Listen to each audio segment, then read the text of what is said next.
Sehat bersama NK Health. Halo Sobat NK, bersama saya Kesit Ivanali, Kepala Fisioterapi NK Health Clinic. Hari ini saya akan membahas tentang stroke. Ya, itu pertanyaan yang menarik karena saat ini berdasarkan data di Indonesia, prevalensi stroke meningkat bahkan usianya sudah mulai di usia muda. Jadi stroke itu sendiri adalah salah satu gangguan aliran darah yang terjadi di otak. Gangguannya itu dapat berupa pecahnya pembuluh darah di otak atau adanya sumbatan sehingga mengganggu aliran darah ke otak. Ya, jadi penyebab dari stroke itu secara garis besar dibedakan menjadi dua. Yang pertama, adanya suatu sumbatan pada pembuluh darah yang ada di otak atau yang akan mengalir ke otak. Itu sering kita sebut namanya stroke iskemik.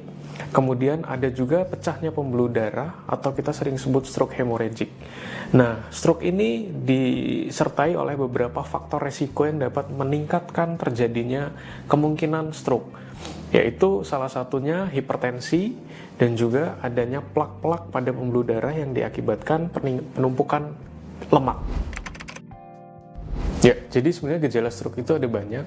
Mungkin beberapa yang saya sebutkan ini tidak terjadi semuanya pada orang yang terkena stroke, tapi ini bisa menjadi acuan. Gejala-gejalanya adalah senyumnya biasanya jadi tidak simetris, wajah jadi terasa mencong, atau kita bilang merot, kemudian bicara juga menjadi pelo, disertai gangguan keseimbangan secara tiba-tiba, pusing hebat, kemudian bisa juga bahkan kehilangan kesadaran. Dan yang menjadi ciri khas utama pada pasien stroke itu adalah hemiparesis. Apa itu hemiparesis? Hemiparesis itu adalah kelumpuhan tubuh secara separuh. Jadi setengah bagian tubuh kita benar-benar mengalami kelumpuhan, mulai dari anggota gerak bagian atas yaitu tangan dan anggota gerak bagian bawah yaitu kaki. Ya, jadi pada dasarnya stroke itu dapat menyerang semua usia dan berbagai kalangan. Jadi tidak mengenal muda ataupun tua ataupun lansia. Namun memang pada usia lanjut atau lansia, faktor resiko terkena stroke dapat lebih meningkat dibandingkan usia produktif ataupun remaja. Dikarenakan faktor resiko tersebut disertai dengan riwayat-riwayat penyakit yang menyertai, seperti diabetes ataupun tekanan darah tinggi. Sedangkan pada usia remaja, bukan tidak mungkin Anda juga dapat terkena stroke. Pola gaya hidup itu sangat mempengaruhi, mulai dari makanan, konsumsi minuman, saat ini banyak sekali minuman-minuman manis, itu juga dapat mempengaruhi faktor resiko.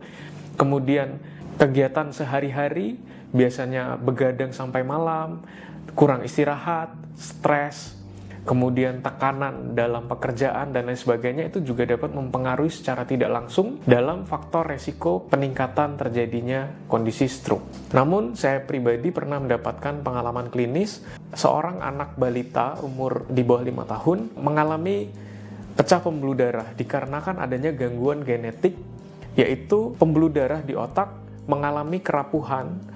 Kita mengenalnya namanya adalah AVM atau Arteries Venous Malformation, jadi kegagalan pembentukan pada pembuluh darah. Sehingga hal tersebut dapat meningkatkan faktor resiko pecahnya pembuluh darah pada otak. Namun hal tersebut sangat jarang terjadi. Jawabannya adalah sangat penting.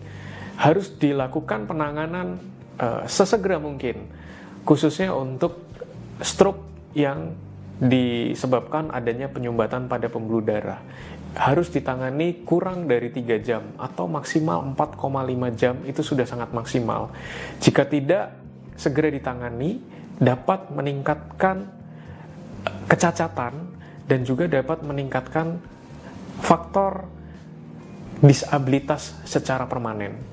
Sehingga penanganan yang cepat dapat membantu proses rehabilitasi, pemulihan menjadi lebih optimal dan lebih cepat. Gangguan sensorik dan juga motorik. Fisioterapi menjadi sangat penting bagi pasien pasca stroke. Tujuannya adalah untuk mengembalikan gerak dan fungsi, aktivitas fungsional sehari-hari, Sehat bersama NK Health.